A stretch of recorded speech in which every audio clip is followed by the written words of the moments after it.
Everybody has to grow up sometime, even us troublemakers. And especially those with T.E.C.H.O as a last name. Dio can generate upwards of 5 or 6 extra action points in a turn. So, I think this is actually very smart. It's brilliant. I hope they find ways to do this more in the future.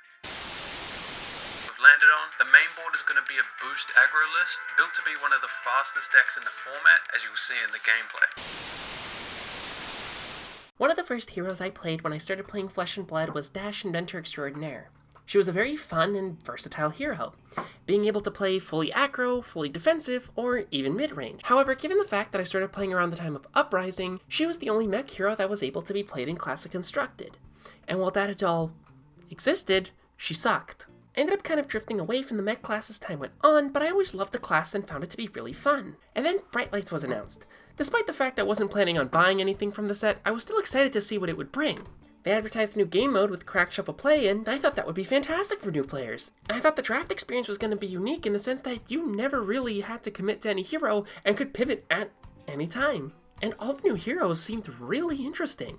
It felt like you took the original Dash and split her up into 3 heroes. You have Max, who's fully aggro, Teklavossin, who's fully defensive, and T.E.C.H.O, who's more mid-range with both boost and items. However, at the time of writing the script, all 3 of the heroes from Bright Lights are near the bottom of the Living Legend leaderboard, while all the heroes from Heavy Hitters are near the top. So, what happened? Why did this set with a class that's so beloved, with playsets that people clearly enjoyed, given that Dash is a hop, skip, and a jump away from hitting Living Legend, with new mechanics that took interesting aspects of the game at a point where people were clamoring for more variety in the metagame, fail so badly? I want to be clear here. When I say worst, I'm speaking a bit hyperbolically. I know there are people who enjoy playing Max, T.E.C.H.O, and T.E.C.H.O, however, when we compare this set to a set like Outsiders or Heavy Hitters, its impact was very minimal. I also want to look at different aspects of stuff like cards released and hero abilities to talk about why, in my opinion, I think this is one of LSS's worst sets ever released. This is just my opinion and a critique of the set as a whole.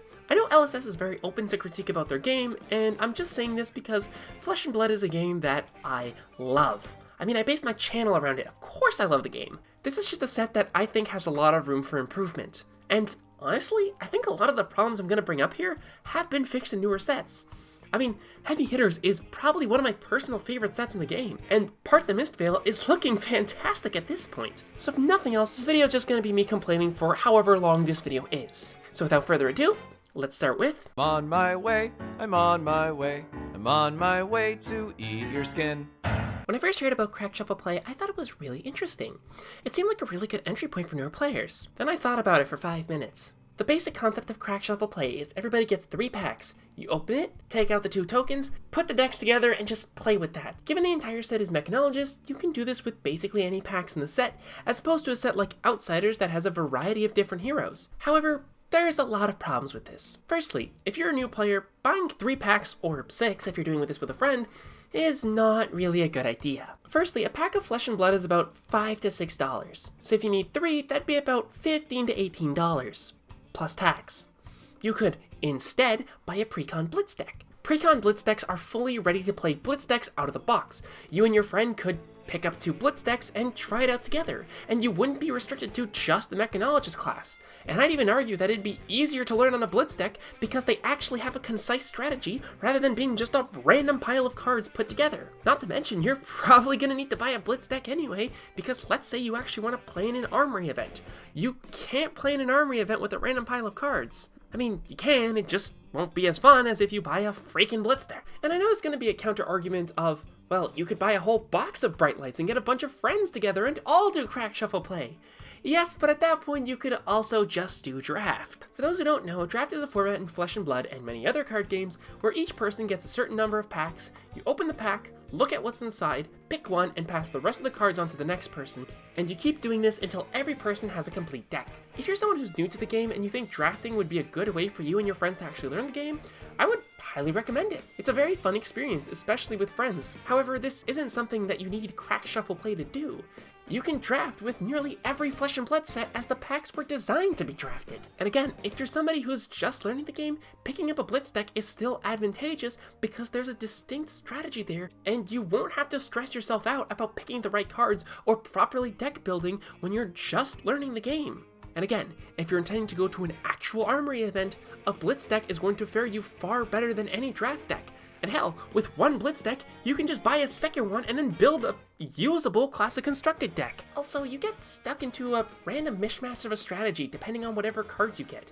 Unlike draft, you can't strategize or plan your cards out, you just get a random amalgamation, which in my opinion is not a really good way to teach new players the game. With a Blitz deck, you have a certain way of playing it and a certain strategy which people can focus on. For example, if you're playing Reinar, you know you want to take cards out of your opponent's hand using Intimidate and then attack them for a lot of damage, making them unable to block. But if you have a random pile of boost cards and items, what are you supposed to play? Maybe T.E.C.H.O or Max, or if you get Evos, maybe T.E.C.H.O? Rather than paying the same price to get a proper deck with a proper strategy, you're paying to get a pile of cards that might sometimes work together. Be honest with me, which one sounds better for newer players? Not to mention, we already have the Ira Welcome decks that are given away to new players to let them try out the game overall. So there's much better avenues for newer players to try out the game than Crack Shuffle Play. It seems like something that's just kind of added on, given the nature of the set, and it's honestly kind of poorly thought out. Hey, can your girlfriend do this? I'm not going to spend a lot of time talking about this because, for the most part, the cards in Bright Lights are alright. Cards like Adaptive Plating, Singularity, Boom Grenade, and Dissolving Shield are all pretty good items, and the new Crank mechanic allows the items to be used in a different kind of strategy, whereas before, you just kind of placed an item and passed your turn. My first complaint is the boost cards. When Arcane Rising came out, the boost cards were cards that were on rate with the ability of boost to take the top card of your deck, banish it, and if it's a Mechanologist card, it gets Go Again. You get to fire out multiple attacks with good numbers each turn. However, the downside was you rip through your deck faster. 0 to 60, Zipper Hit, and Throttle are all still used to this day in basically every Mechanologist deck. However, most of the ones in Bright Lights are shit. They reduced the attacks to make them below rate and keep the boost mechanic. I understand for some of them why they did this because they added some additional effect, but some of the boost cards like Razzle Zazzle, 0 to 50, and Gas Guzzler are all just worse versions of the previous ones.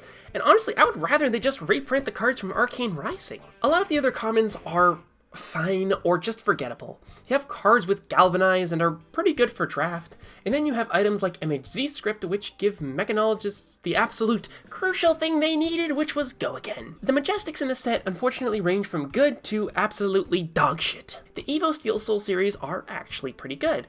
They come in for 3 temper and have some really beneficial effects when you transform into other cards. But the Breaker set of Evo equipment is absolute dog shit, considering you need hyperdrivers to make them worth it, and hyperdrivers are really hard to keep on the field. For those who don't know, hyperdriver is an item that comes in with a certain number of steam counters, and every time you boost for the first time on your turn, they lose a steam counter and you gain a resource. And given that boosting is something that you're doing a lot, it's really hard to keep them on the field for a long time. Not to mention the Breaker series doesn't even block for anything, so it's kind of ass. Then you got cards like Moonshot, Magnetic Lockwave, and System Failure, which are fine, but overall forgettable, and there are many other better cards you could use. I mean, seriously, using 2 cards to force your opponent to block with 1 equipment, if only we had a common card that could do the same fucking thing. Oh wait, we do. And it costs fucking 0. System Failure is just far too situational, and while yes, it could turn off one of your opponent's items, you need to see it at the exact right time. And Moonshot is just a worse endgame for Max. Speaking of Max, it's basically agreed upon in the community that Max's ideal endgame is Construct Nitro Mechanoid. It's a card where, if you control 3 hyperdrivers and have 4 pieces of Mechanologist equipment on, you can transform into the Nitro Mechanoid, which attacks for 5 overpower, requires you to remove 2 cards from underneath it to attack, and if you have something like High Octane, which allows you to get extra action points, you can attack multiple times, which makes it a pretty good endgame card, allowing you to close out the game with overwhelming attacks. It was originally printed in Dynasty, and given the fact that it's so crucial to Max's strategy, you'd think they reprinted it in this set. Right? Right? No! They reprinted Jumpstart and Crankshaft from Dynasty, but they didn't reprint the main card Max needs? And because of this, it's really expensive for what's functionally a C-tier deck. Now, one could make the argument they don't want to reprint a Majestic in another set that was released not long ago, because they still want to sell the set. And while that is fair, I'm going to get into that later. Overall, the cards in Bright Lights are either only good in draft, forgettable, or garbage. But to a degree, I could forgive this. At the time of Bright Light's release, mechanologists already had a pretty good toolbox at their disposal. So as long as the heroes were built good, and had enough tools at their disposal to be actually decent decks, I could 100% let this go. And then in my script, I wrote, pause for dramatic effect while the audience looks at the timestamp of this video. I sure hope I don't get hit by a car. That's for sleeping with my wife. Teklevasan's effect allows you to play Evos from your banish zone, and you may pay 3 resources in order to play your next Evo as an instant. Here's the problem. The only Evos worth running are the Steel Soul series, and they each cost 4 to bring them out. And given the fact you can't really use Tunic for reasons I'll get into later, functionally you need 3 cards to take 1 turn to set up 1 piece of armor. And given the fact that the cards block 3 with Temper, you functionally get 9 extra life out of it, because with Temper, every time it blocks, it gets 1/1 counter. And that's on rates, and you're giving up your whole turn for it. Except, no, you're not giving up your whole turn for an on-rate effect because they have Temper, so you're really getting 5 value at most because you can't have them destroyed. Are you fucking serious? Okay, but what's T.E.C.H.O's actual game plan? As mentioned earlier, he's more of a defensive hero. Given the Evos are armor pieces that you can equip as the game goes on, Teklevasan wants to play more defensively, setting up his late game to play his big cards like War Machine, which are above rate powerful attacks with evasion. You can probably notice a few problems already. Given the card pool we currently have access to, this basically boils Teklevasan down to a generic fatigue strategy, blocking everything, setting up your board, in this case Evos, for a really powerful late game. Most T.E.C.H.O decks are ran with just Evos, defense reactions, and a bunch of blues to block everything and to get to your endgame and hopefully overwhelm your opponent with cards like War Machine and the card Singularity. Singularity allows Teklevasan to evolve into the Mechapone. You need 4 Evos equipped, which is why you can't run Tunic as mentioned earlier, and once you're transformed into the Mechapone, you can attack for 6, rip cards from your opponent's hand, and it gives all your Mechanologist cards, including your big evasive attacks, go again. It's a really good endgame card, but it's basically your main strategy as Teklevasan. Given that the Mechanologist class is built around boosting, this kind of forces you into one certain awkward game plan. As if you try to be aggressive and boost more, the second you boost Singularity, you're screwed, because it's a legendary, meaning you can only have 1 copy of it in your deck. Teklevasan isn't really able to be aggressive and boost a lot if you intend to go into Singularity at any point in the game. And while the new Evos announced from Part the Mistveil do help, we're gonna have to wait and see how that plays out. However, when this hero was released, this was Teklevasan's only and main strategy. I mean, sure, you could play aggressive and try to set up Evos as the game goes on, but at that point, you're kind of just playing a worse version of Dash. Take a shot every time I say that throughout this video. Don't get me wrong, I think Singularity is a really good card. In fact, it's one of the cards on my top 10 best specialization cards list, which you should go watch. But given that what Teklevasan is, what his effect says, and the card pool he currently has, it's his only strategy, and it's very frail. T.E.C.H.O absolutely crumbles to a little class called Illusionists. Illusionists are built around building a very large board and overwhelming during the endgame. I mean, hell, T.E.C.H.O couldn't even get any living legend points on the board until Dromai, the Draconic Illusionist, was out. T.E.C.H.O just wasn't able to defend from the massive boards that Dromai was able to build, given that even though he had a lot of defense reactions and defensive cards, these dragon chains were very, very long. And T.E.C.H.O didn't have much room for poppers. For those who don't know, Dromai could build big boards of dragons, but they had the keyword Phantasm, meaning that if they were blocked with an attack with 6 or more power, they got immediately destroyed. And T.E.C.H.O didn't really have any way to pop them or counter them. And the second something like Miragai that prevented Phantasm, or Chromai that gave Dromai extra action points came out, the game was basically over, as they now had to face a full board of dragons with basically nothing to do against it. And given how fast Dromai can build a board of dragons, or New Prism can build up angels, T.E.C.H.O just isn't able to race them. Not to mention, with the new hero Enigma coming out, it can be even harder for T.E.C.H.O to compete. Also, starting with literally 0 armor is very, very risky. You're functionally putting yourself at the back foot to try to have a better endgame. But let's say you're facing Azalea, or Bravo, or any hero with access to dominate or overpower. You now have 0 ability to defend against their big dominated attacks until you get some Evos on the board. If you get some Evos on the board, you're essentially starting behind every hero in the game. And given the fact that there are cards like Lace with Inertia, Rend the Ledger, Crippling Crush, Spinal Crush, and Judge, Jury, and Executioner, starting on the back foot is very difficult and very risky, and there lies the main problem with T.E.C.H.O. He starts on the back foot to hopefully get ahead of the opponent, which, while yes, is good in theory, if you don't get to that endpoint, you're basically starting out by losing, given that every other hero in Flesh and Blood starts with a full suite of armor. A lot of decks are simply able to overpower and get over T.E.C.H.O.'s defensive strategy really easily. Ninjas can go super wide and don't even give a shit about his several defense reactions because they can just throw out too many attacks for him to block. Decks like Azalea and Bravo can just overwhelm him with Dominate before he gets any evos out and all, and as mentioned earlier, Illusionists can set up big, long-lasting boards that T.E.C.H.O. won't be able to do anything against. And for those who don't know, T.E.C.H.O. starts out with what's called base equipment. This is the equipment that the evos get put onto that get upgraded as the game goes on. There's Proto Base, T.E.C.H.O. Base, and Cogworks Base. I'm gonna play a little game here, and I'm gonna ask you to spot the problem with all these. Go ahead, take your time. Did you figure it out yet? None of them have Arcane Barrier, meaning that the second T.E.C.H.O. faces a wizard or any deck that can do arcane damage, they're basically dead, as you can't normally block arcane damage except with Arcane Barrier. The only counter he might have is Oasis Respite, and given the fact that Kano can do literal hundreds of damage in a turn. Now, once we just add up all the damage dealt from each card, you're left with an insane 1,893 damage in one turn. Not having Arcane Barrier against a deck that can pop off at literally any point in the game is extremely dangerous. I know the new Evos have Arcane Barrier, but not having them turn 0 is a recipe for disaster. So T.E.C.H.O. has 2 decks he basically automatically folds to, and several decks that can counter him if they know what they're doing. But what about when T.E.C.H.O. is actually able to play the game and go through with their strategy? What happens then? Well, T.E.C.H.O. has these big above-rate attacks that can disrupt the opponent. However, that's not usually his main endgame. The usual endgame is Singularity. I think you can see the problem with that. Singularity is a legendary, meaning that you can only have one of them in your deck, so you just need to hope and pray that you can get it quickly, especially considering you cannot search it in any way. This also, as mentioned before, limits how you can play T.E.C.H.O. You can't really play any sort of boost or aggro strategy because you might banish away your only endgame. Compare that to a deck like Kano, which, while yes, they have cards that are crucial to their endgame, he has the card Lessons in Lava, which allows him to search it at any point in the game and put it on top of his deck. I don't hate Singularity as a card.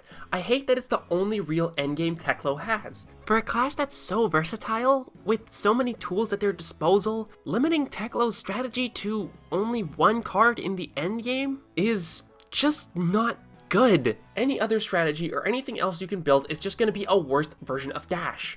Hell, T.E.C.H.O.'s current strategy is a worse version of Dash. Tree Frog Dash / Slapdash is a deck where you basically try to be as defensive as possible with Dash Adventure Extraordinaire to set up the items Induction Chamber and Plasma Purifier. Induction Chamber can give your pistol go again, and Plasma Purifier can give your pistol +1 attack for the entire turn. So during the endgame, you can fire multiple really big pistol shots to overwhelm your opponent while they're running out of cards. Even throughout your game, you can fire the pistol multiple times to try to overwhelm your opponent with several smaller attacks, chipping them down to where they need to use multiple cards to fully block out your pistol. T.E.C.H.O. is not able to present that consistent pressure. The closest he has is T.E.C.H.O. Leveler, but it's at best a 0 for 3 go again. Slapdash does T.E.C.H.O.'s whole strategy better than fucking T.E.C.H.O. does, especially considering that Slapdash also uses Evos. Everything T.E.C.H.O. does, Dash just does better, and even what is unique to him is a frail strategy that gets countered by Kano, and only works really when your opponent misplays or doesn't get their power turns on time. I don't think it's impossible to make a T.E.C.H.O. strategy good.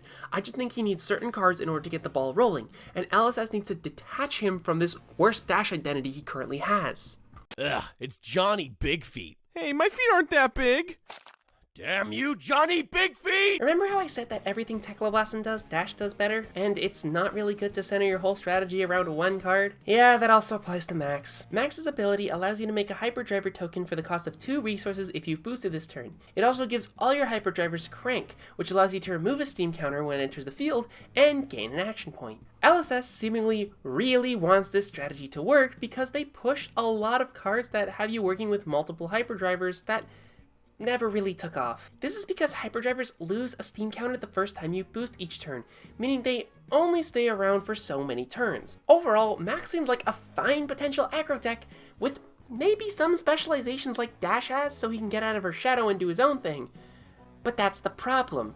He's just in Dash's shadow currently. There's nothing that Max can do that Dash can't do better. Yes, he can make hyperdrivers, but Dash can start with any item on the field. Yes, you can be aggro and boost and make more hyperdrivers, but Dash has her specializations which allow her to search out any item. There is one thing that Max can do better, and it's again the only strategy people use him for. Earlier I talked about Construct Nitro Mechanoid and that it's basically Max's only strategy, and the only thing that he can do better than Dash. Basically the current strategy people play are having to set up 3 hyperdrivers, play Construct Mechanoid, and try to overwhelm the opponent with something like High Octane. It's an interesting strategy, but not great. Firstly, as mentioned before, the hyperdrivers can only stay around for so long. Every time you boost, it loses a steam counter, so basically the second you get 3 on board, your strategy screeches to a halt. Second, while Construct Nitro Mechanoid isn't a legendary, meaning you can have 3 of them in your deck, it's still possible for you to boost it away, and there's no way for you to get it faster by searching it or something. This means that you need to pray that the stars align, that you draw it exactly when you have 3 hyperdrivers,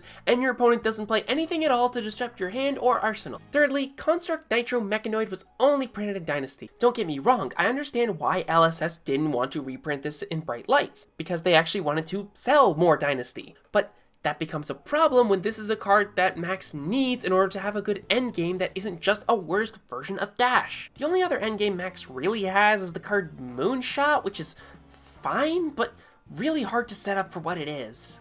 I think that the hyperdriver mechanic is really underexplored, and I really hope LSS gives Max more cards that work with hyperdrivers to allow him to move away from the Construct Nitro Mechanoid strategy. Hey, so I was editing this video and I realized that the last part doesn't really make a lot of sense and is kind of worded poorly, but I couldn't really think of a good way to smoothly put this into the video, so I'm just putting a after editing segment here because I don't know. When I say that the mechanic is underexplored, what I'm really trying to say is that I don't think LSS is doing much with it past just create 3 hyperdrivers, create a Nitro Mechanoid, and win the game. Maybe have something like Max can put multiple hyperdrivers together to create small robots that help him fight, or that are allies, or something like that. Just something else with the hyperdrivers that don't just rely on Construct Nitro Mechanoid. If there was like a Max spec that could do something different with hyperdrivers, then I could see Max being a better hero, but just relying on one soul strategy that's kind of weak and frail is not a good idea. Because while it's a good strategy, it's currently really difficult to set up given when Max makes a hyperdriver token, they only come in with 2 steam counters, and you need 3 to make Nitro Mechanoid. So you also need to have the card recharge in your deck, which allows you to put a steam counter on a hyperdriver you control. And with the new card announced in part the Mistveil Supercharge, it seems as though LSS is really trying to lean into this Nitro Mechanoid strategy, which kind of disappoints me. When a deck relies on literally 1 card to have a good board state that is unsearchable, it never works out. Many people may bring up the criticism that Kasai Centauri Sellsword was a massive powerhouse in Blitz when she was legal. She was, and she did kind of rely on blood in her hands for a powerful endgame.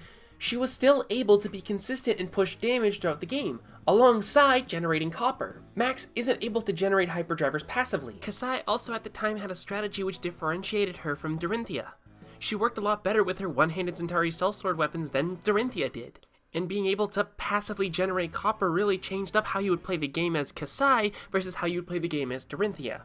In comparison, when we compare Max and Dash, Max is just a worse version of Dash in every way, having a weaker boost strategy, not starting with an item at the start of the game, and not having access to her really powerful specialization cards. Whereas with Kasai, there was reasons to play her over Dorinthia. Not to mention, this is also talking about Blitz where the decks are smaller, so seeing blood in her hands is a lot easier there. Also, Kasai is not a deck that relies on banishing cards. Max's strategy is interesting and has a lot of potential. LSS just needs to give him better tools, which I think is the main problem with a lot of Bright Lights heroes. But we'll get back to that in my conclusion. I wish people would be nice to me. Your wish is stupid. T.E.C.H.O allows you to look at the top card of your deck at any point in the game, and allows you to play an item with cost 0 or 1 from the top of your deck at instant speed, but it costs 1 extra resource to play it. This is a really cool effect, and credit where credit is due, T.E.C.H.O is able to be a pretty decent deck, even doing well at several tournaments. Hell, the first time people took interest in her is when she went 16-0 at a certain event, only losing to Uzuri in the last round, which, can I be honest, is really kind of funny. Can you imagine like winning an event and everyone just talks about the runner-up? Like, I won, bitch, look at me! So what's the problem with her? what's wrong with T.E.C.H.O? First, I want to talk about variance. Every deck has a certain level of variance. It's something that comes naturally with any trading card game. Variance is simply the chance that you're going to draw a certain card at a certain time. Some decks, like Victor or Bravo, have really low variance because they can have a decent turn with almost anything in their deck, even if it means swinging in at those for 6. Other decks, like Azalea, have a higher level of variance because they need a certain combination of cards that actually have a really powerful turn. Azalea requires both her arrow attacks and her pump non-attack action cards that buff her arrows, meaning it's possible for her to draw a handful of arrows or a handful of non-attack actions and make her turn not as powerful. Variance isn't always a bad thing. Decks with high variance can be really competitive. Hell, Azalea is one of the top decks, and I argue she's one of the highest variance decks in the whole game. Viserai has a similar level of variance, requiring both attack and non-attack actions to create rune chance, and yet he was one of the top decks during the Starvo meta. So, why am I talking about variance? As you can tell by T.E.C.H.O's effect, she requires items, and the problem is that items don't block and don't really do much on their own. So if you end up drawing a handful of items, you can't block and can't really do anything other than set up. Basically, while T.E.C.H.O has the ability to have really powerful turns, she also has the ability to have really weak turns. Now, again, like I said, variance is expected in a trading card game. We shuffle our decks and randomly get what we get, but higher levels of variance require a higher power ceiling. The reason why Azalea, for example, is really powerful is because she has cards like Red and the Ledger, which only allow your opponent to do one action. These decks have high variance, but also have high power ceilings. So, does T.E.C.H.O have the same ceiling? At the making of this video, no. Well, yes, she can gain a lot of action points. The items she has access to are okay at best. Cards like Boom Grenade, Penetration Script, Backup Protocol, and Dissolving Shield are all pretty good items, but pretty good doesn't make up for the high variance of the deck, and a lot of these items are mere extenders that help your turn become more powerful. But you do have access to Dash's Specialization, Spark of Genius, and T.E.C.H.O Core, which are two really powerful cards that can extend your plays even further. The problem is, none of the items are as powerful as something like Bloodsheath Skeleta or Red and the Ledger. T.E.C.H.O currently stands as basically a worse version of the original Dash. There's really no reason to play T.E.C.H.O over the original Dash. While the original Dash can use items, she doesn't need as many as T.E.C.H.O. Items have become a core part of her strategy because if they don't have items, they might as well play the original Dash. Ironically, her unique aspect is what cripples her the most. It forces her into having a higher variance deck, or a worst version of an existing aggro deck. Some say that she's powerful because she can gain a lot of action points, but action points are only as good as what you can use them for. If I have 20 trillion action points but nothing to use them on, they're worthless. In the same way, in a game of Magic the Gathering, if I have a bunch of mana but nothing to use it on, it's worthless. So while yes, T.E.C.H.O can gain extra action points, there's nothing really much she can do with them, given the fact that basically every attack in her deck already has boost, meaning they can naturally gain Go Again. While yes, she has her pistol strategy, the original Dash had the same thing with Induction Chamber, being able to fire it multiple times with a single blue card. Hell, I'd even argue that Symbiosis Shot is worse because you have to put steam counters on it, and you get steam counters from placing items on the board. So you're not able to apply the same pressure late game as you did with T.E.C.H.O Plasma Pistol. So those extra action points are worth 2 to 4 extra damage. Is it really worth it for the high variance? As a comparison, let's compare another card that lets you gain action points with high variance, Scabskin Leathers. Scabskin Leathers forces you to roll a 6-sided die, and you gain action points equal to the number rolled, halved, rounded down, meaning you can gain up to 3 action points. But the difference is, when you have multiple action points as a brute, you're able to fire multiple big attacks with either Intimidate, which forces your opponent to banish cards from their hand, or on hits, like Send Packing. Essentially, for the exchange of higher variance, you can do what the original Dash already does with a couple extra items. But here's the funny part. The original Dash can already make use of the new items. Cards like Boom Grenade, Backup Protocol, and Dissolving Shield already have Crank, so you can play them, crank, and keep your turn going, so you don't even need T.E.C.H.O to use them effectively. While yes, she can play them at instant speed to gain an action point, as mentioned earlier, there's not really much she can do with them. Maybe if Symbiosis Shot attacked for more, or had some other on-hit that dealt extra damage, or allowed you to search an item or something if it hit a certain amount of times, maybe it could be useful, but again, as of now, it's just Dash, but worse. This is not my arm. Hey, your chin feels nice. The Flesh and Blood set Crucible of War released a hero called Kasai Centauri Sellsword. Her ability allowed her to make copper when she swung twice with her sword and it hit. An interesting but ultimately worthless ability, considering the only real card she could combo that with was Cashin, and drawing more cards is not really useful without a real strategy. That was until Everfest released the card Blood in Her Hands, and several other cards that supported her strategy, which gave Kasai an actual strategy and endgame to work towards. This is what I have personally deemed the Kasai problem. LSS releases a hero without a complete strategy, so the hero becomes subpar at best and lives in the shadow of another. This, I think, is the biggest problem with all of the Bright Lights heroes in their current state. They all have concepts there, they all have ideas there, they all have strategies there, but none of them are fully complete. I don't think that LSS is just going to abandon them. We've already seen that they're trying to release more cards that support these heroes, but I think it is important to call out and address this problem when it comes up. Don't get me wrong, I don't think you can release everything for every hero to make it super powerful and a top meta contender the second the set drops. Sometimes ideas don't work, sometimes you need to save it for future sets, sometimes you just don't think of something until another set comes out. However, I do think more thought could have gone into Bright Lights. All the heroes currently are just Dash 2.0, and as it stands, there's no reason to play Max T.E.C.H.O or New Dash over the original. And hell, I couldn't even in good faith suggest someone buy a box of Bright Lights after making this video. A lot of the cards are really mediocre and you'll never really use them. It's better to just save your money and buy the cards you need as singles. This is the main reason why I claim that Bright Lights is a failure of a set and the worst set we've seen so far. When you compare it to other sets like Outsiders or Uprising, they all had some sort of impact on the meta. Outsiders buffed Azalea and Lexi to a big degree, and Uzuri is a pretty decent deck if you know how to play it, and Uprising had 2 heroes that became world champions. Another problem that's unique to Bright Lights is all of the heroes are incomplete. I don't mind if a couple heroes are incomplete, it's kind of natural to happen.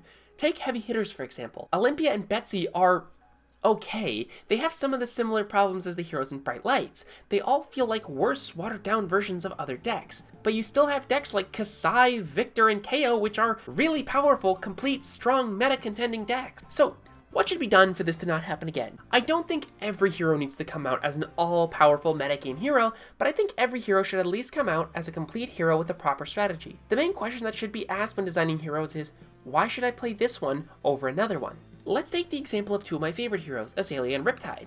Azalea is a more disruptive go tall strategy. She wants to fire really big arrows and usually wants to fire 1, maybe 2 a turn. Riptide is similarly aggressive, but has access to unique traps that can really screw over the opponents by doing what they already want to normally do. He also wants to usually fire at least 2, maybe 3 arrows a turn. While these heroes are both rangers, they have 2 very different playstyles that separate them from one another. I don't think Riptide is a meta hero either, but I can at least see reasons to play him over Azalea. He's able to go wider than Azalea, he's able to use traps more effectively than Azalea. You can do the same thing with Kasai and Dorinthia, for example. Like, imagine if Kasai of the Golden Sands was released and we didn't have Blood on Her Hands or Raise an Army. Nobody would play her. This is also an issue that plagues Arachne, but that's a topic for another video. I don't want anyone to feel bad for playing any of the Bright Lights heroes. I do think these heroes have potential and have the ability to be really strong meta decks. But the problem is they were released incomplete, and that is something that I want LSS to avoid in the future. This is why no one bought Bright Lights when it came out until Dash.io did well, because all the heroes felt very incomplete. This was just overall a really weird misstep for LSS because generally they're pretty good at releasing heroes with at least some sort of complete strategy. I think this problem really stems from Dash Inventor Extraordinaire existing and it being very difficult to step out of the shadow of a very versatile hero. But I'm pretty sure that LSS can do it at some point. It's just gonna take some time, brainstorming, and that fucking original Dash hitting Living Legend. Thank you guys very much for watching. I wanted to try doing a video essay because, honestly, this was something that was kind of bugging me for a while. Let me know down in the comments if you want to see more of this. I have a couple other topics I could touch on. I also have a top 5 list that I have coming out soon, but I've been procrastinating on that because I like weed too much, I'm sorry. And tell me down below what you think. This is my first time doing something like this, and I'm far from a pro player, so it's absolutely possible that I'm really wrong or missing something. Please tell me down below. Just keep it civil, please. Anyway, thank you very much for watching, and please subscribe.